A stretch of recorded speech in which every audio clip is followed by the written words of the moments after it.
¿Qué onda, compañeros, profe? Bueno, hoy vamos a hablar de algo que la neta es pura ingeniería, pero a nivel biológico, la nutrición vegetal. Vamos a desglosar cómo es que estos seres vivos que a simple vista parecen tan pasivos, en realidad son unas máquinas súper eficientes que transforman elementos bien básicos en vida. Y para empezar, me topé con esta frase que, creo que lo resume todo perfectamente. Y no es solo poesía, ¿eh? Es la base de todo lo que vamos a ver. El fuego verde. Esa es la chispa que, como futuros biotecnólogos, pues buscamos entender y, ¿por qué no?, hasta replicar algún día. Ok, esta va a ser nuestra ruta de hoy. Primero, lo básico, los ingredientes, o sea, de qué se alimentan. Luego vamos a ver cómo los absorben desde el suelo, cómo los transportan desafiando la mismísima física, cómo los cocinan en su fábrica solar y, ya al final, cómo reparten toda esa energía por la planta. Un viaje completito, de la tierra al cielo y de regreso. Bien, pues vamos a entrarle al primer punto, porque antes de entender el cómo funciona todo el sistema, es clave saber, pues, qué es lo que necesitan, cuáles son esos ladrillos con los que construyen toda su existencia. A ver, el término clave aquí es fotoautótrofos, que básicamente significa que son fábricas autosuficientes. No andan buscando comida, ellos mismos la producen usando luz, aire y agua. Y este concepto para nosotros es fundamental. Piénsenlo, desde crear biocombustibles con algas hasta diseñar sistemas de soporte vital para misiones espaciales, la idea de crear sistemas que se autoabastezcan de energía es, literal, el santo grial de nuestra carrera. Ahora, lo que está bien interesante de esta tabla es que de unos 60 elementos que puede tener una planta adentro, solo 16 son vitales. Fíjense, el carbono y el oxígeno son casi el 90% de su peso seco. ¡Una locura! Pero ojo con los otros, como el nitrógeno. Sin él, no hay aminoácidos, no hay ADN. O el magnesio, que es el mero corazón de la clorofila. Cada uno tiene su chamba específica. Muy bien, entonces ya sabemos que comen. Ahora, ¿cómo lo obtienen? Aquí es donde entra en juego la raíz, que es mucho más que un simple ancla para no caerse. Es un sistema de admisión increíblemente sofisticado. Vean esta imagen. A nivel macro, pues vemos la raíz principal, las secundarias, lo normal, pero la verdadera magia está en lo microscópico, esos miles y miles de pelos absorbentes. Su función es brutal, aumentar el área de superficie de una forma exponencial para poder chupar hasta la última gota de agua y cada mineral disponible.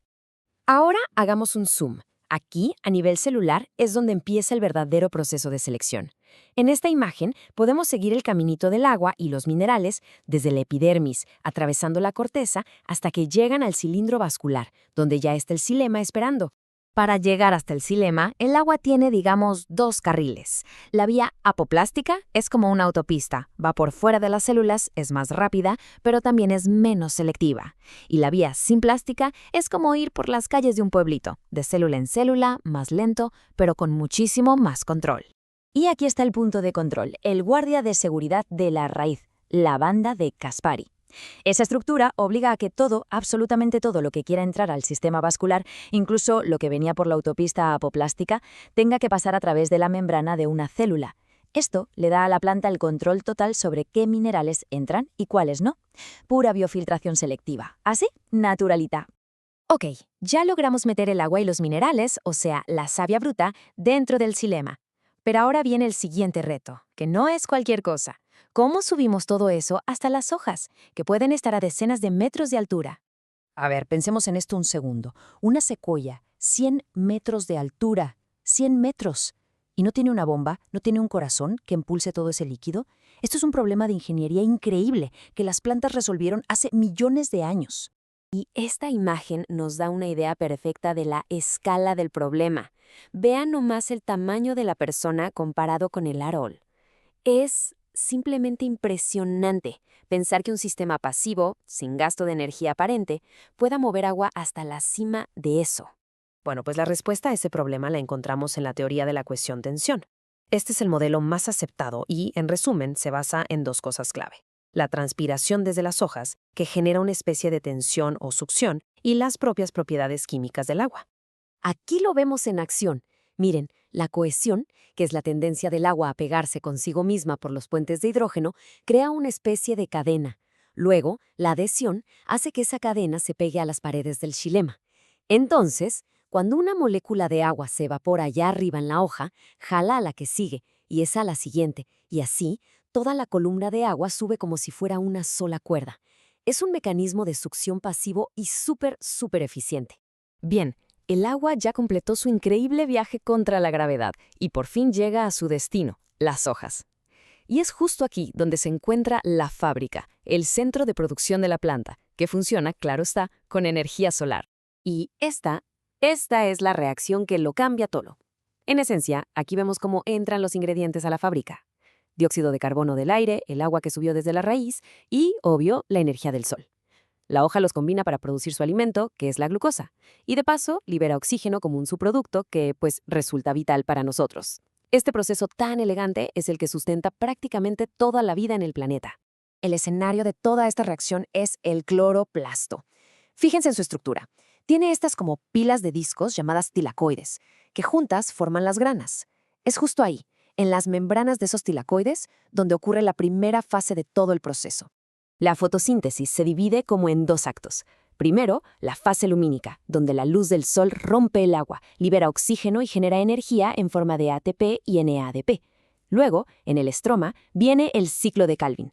Aquí se usa esa energía para fijar el CO2 y construir la glucosa. Y aquí entra en escena la famosa enzima rubisco, que es la proteína más abundante del planeta y un objetivo clave si queremos, por ejemplo, mejorar genéticamente la eficiencia de los cultivos. Perfecto. La fábrica ya produjo el azúcar, la llamada savia elaborada. Pero ahora hay que repartir ese producto final a todas las partes de la planta que lo necesiten, ¿no? O sea, necesitamos un sistema de logística. Pero antes de ver la distribución, un pequeño recordatorio. Para que todo esto jale, la fábrica necesita materia prima. El CO2 entra por estos poros llamados estomas.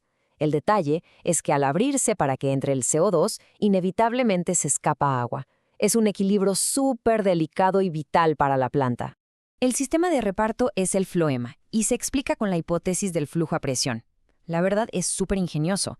En la fuente, o sea las hojas, se carga activamente el azúcar al floema.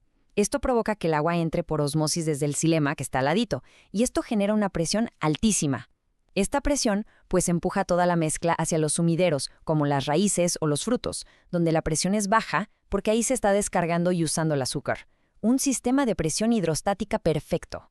Y finalmente, ¿para qué tanto rollo de producir y repartir azúcar? Pues para esto. La planta, igualito que nosotros, necesita respirar.